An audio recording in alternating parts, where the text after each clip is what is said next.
และความไว้ใจยังคงเก็บไว้และฝากเอาไว้ให้เพียงผู้เดียวจนวันนี้ที่ได้เห็นก็คือเจ้ามีคนหนึ่งเข้ามาในใจและก็เป็นคนที่สำคัญ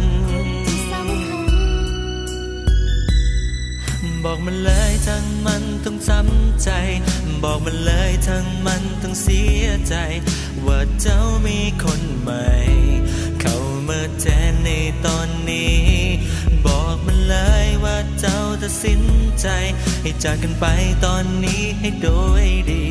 ทั้งแม้ว่าคนคนนี้จะต้องเสียน้ำตา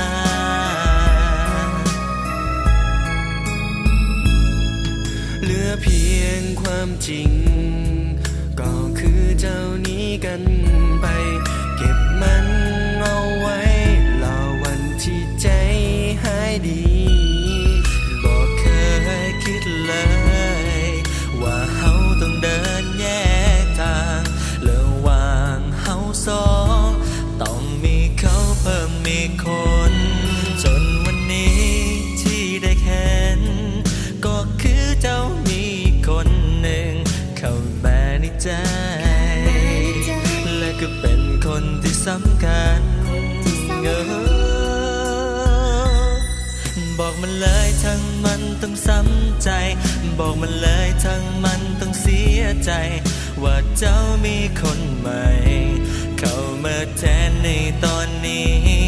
บอกมันเลยว่าเจ้าตัดสินใจให้จากกันไปตอนนี้ให้โดยดีทั้งแม้ว่าคนคนนี้จะต้องเสียน้ำตา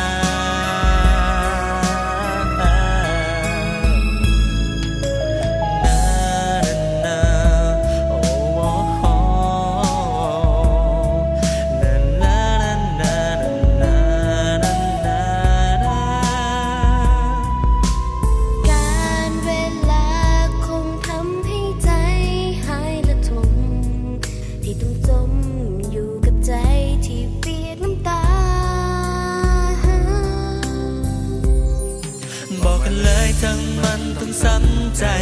บอกมันเลยทั้งมันต้องเสียใจว่าเจ้ามีคนใหม่เข้ามาแทนในตอนนี้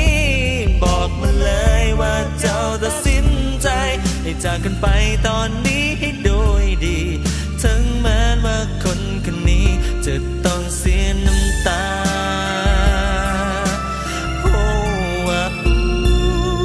ได้แต่เก็บมันไว้ในใจ